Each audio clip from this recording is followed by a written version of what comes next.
I mean, often people say to me, well, if we have this new blockchain or this new shared ledger, then you don't need SWIFT anymore.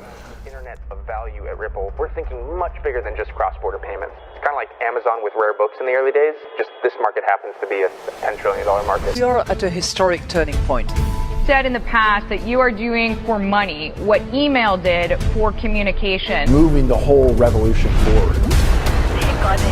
There's trillions of dollars parked around the world. XRP. Is there a possibility that Ripple could take over SWIFT one day?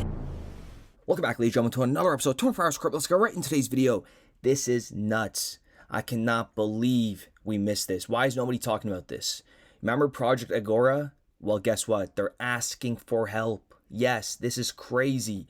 And we're also going to go over what Tom Zinak says here from Swift. And we're also going to cover what Tony McLaughlin says. Monumental stuff. Guys, you got to listen very, very carefully to what they're stating here. I'm going to try to connect the puzzles together. I'm going to give you guys some hardcore evidence. Tony McLaughlin, 19 years and 10 months, almost 20 years at Citibank, currently working emerging payments and business development. But before we get into the jaw dropper, let's go over Project Agora. Just 4 days ago, they're calling for participation from the private sector. They're asking for assistance. And listen to one of the requirements. Regulated financial institutions. This is one of the requirements.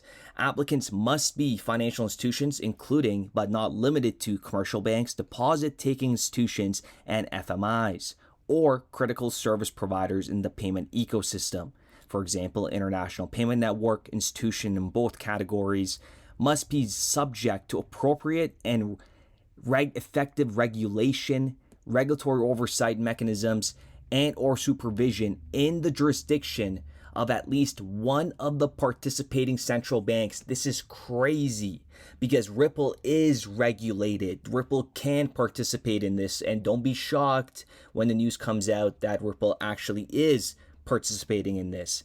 And in terms of having licenses in the jurisdictions, the names of the banks they listed here, Ripple has jurisdictions and approvals in each of them. Look at this: Bank of Japan, Bank of Korea, Banco de Mexico, Swiss National Bank, Bank of England, Federal Reserve Bank of New York. Folks, every single thing that I just named, every single country that I just named, Ripple has regulatory oversight. Go ahead and smash that like button. Are you kidding me?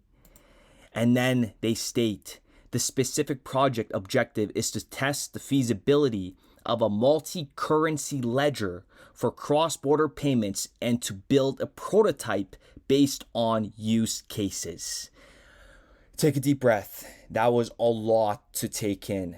Folks, strap in. I'm telling you, this is going to be a roller coaster ride because we didn't even get to the good stuff. We got Project Agora. I'll leave the link in the description down below. You guys can check it out. But look at this. Listen to what Tom Zinak says here. I don't know how many people would have picked it up last year, but we launched a transaction manager, which is kind of next generation beyond messaging, to move into orchestrated transactions, right? So the creator of a digital asset network, right? So the creator of a digital asset network, we can say to you via APIs, how can we help you orchestrate this, and how can we actually monitor end to end? Because that's what we want. And how do we make sure that in the introduction of that asset, that you work at a kind of a minimal level of service that our Swift community expects on a transaction that goes over Swift.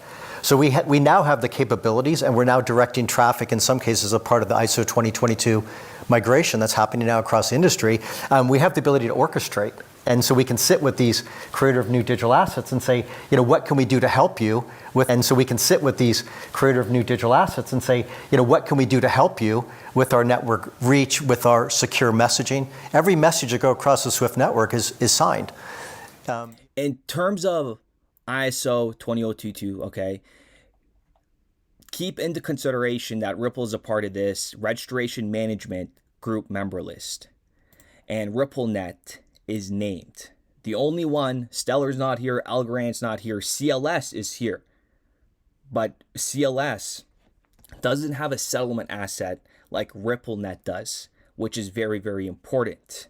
RippleNet, XRP versus Swift's TMP. As a member of ISO 20022 Registration Management Group, RippleNet and XRP are well positioned to integrate with global financial systems, adopting ISO 20022, enhancing interoperability and streamlining cross-border transactions. RippleNet's real-time, frictionless cross-border payment protocol aligns with SWIFT TMP's goal, offering more efficient and transparent solutions while reducing the need for intermediaries and settlement times. The TMP's fraud detection and data integrity features complement RippleNet's security, leveraging ISO 20022 data to enhance transaction monitoring and improve overall payment system. This is monumental because if we go over to the adoption strategy, they say that they're following the CPMI agenda to improve market payments, right? And last time we checked, the CPMI is Ripple is a part of this Committee on Payment and Market Infrastructure, and this is what ISO 20022 is also working with.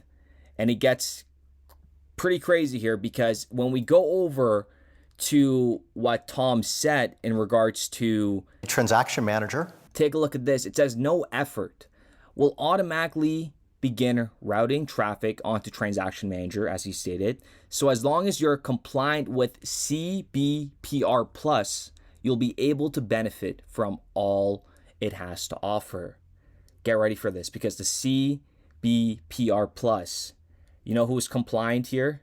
Okay, when we go and see who's ready to start using this, we have ACI Worldwide, Ripple partner, and then we have Finastra. Look at the date, March 2024, and ACI came out February 2024. All this year, they're getting ready. And Finastra, we have Finastra and Ripple. And look at the Ripple connectivity. It says RippleNet Cloud, RippleNet. As per the ISO 20022 standards, RippleNet is how they are stated and registered under their Registration Management Group member list. So SWIFT, Ripple, XRP will somehow coexist and work together. And the only reason why XRP and Ripple is, I believe, in my opinion, not verbally being discussed is because the Ripple system, the RippleNet infrastructure has a settlement asset in place, and ACI Worldwide, for example, doesn't have that. It can't leverage something like that. And take a listen to this. You have Swift does messaging with a large data payload in the ISO 20022 messages, but it doesn't do settlement. So the ultimate would be to bring these things together where you have messaging and settlement coming together, that who owns what machine working hand in hand with something you can transfer the large data payloads. So a question here is whether we need to know who wants tiramisu for every transaction, or we need to know who wants tiramisu for some specific economic transactions. So think about DBP, and it makes a lot of sense to have this cryptographic description so that you can basically settle both transactions at the same time, potentially using a shared ledger. So that is okay. And the ledger that might be operated by a commonly trusted entity, or by a consensus, or whatever you want to think about that underlying ledger. But that is crazy, folks. Listen to what he says here again. And it makes a lot of sense to have this cryptographic description so that you can basically settle both transactions at the same time, potentially using a shared ledger. So that is okay. And the ledger that might be operated by a commonly trusted entity, or by a consensus, or whatever you want to think about that underlying ledger. So with that being said, ladies and gentlemen, I do appreciate every single one of you guys. Let me know what you guys think in the comments down below. We got Project Agora asking for the private sector to come in and help.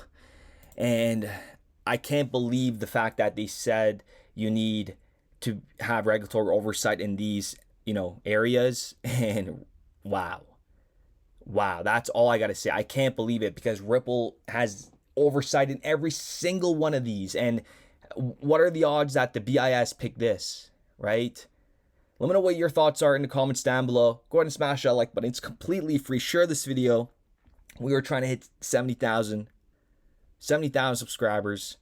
I do appreciate every single one of you guys, and we'll be back with another video. We started building RippleNet with the thesis that crypto liquidity would eventually be able to support robust global payments, large payments. RippleNet was designed so that customers seeing the benefits of our fiat-based network could flip the switch to ODL once the market was mature enough. And this is exactly what's happening. Flip the switch.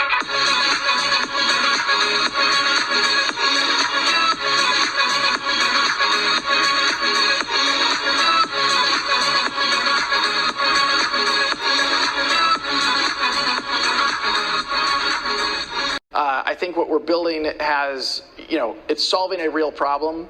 And I think all of the tokens, my advice to anybody would be, understand the utility. If there's real utility and there's real value being delivered to a real customer, there will be value in the token.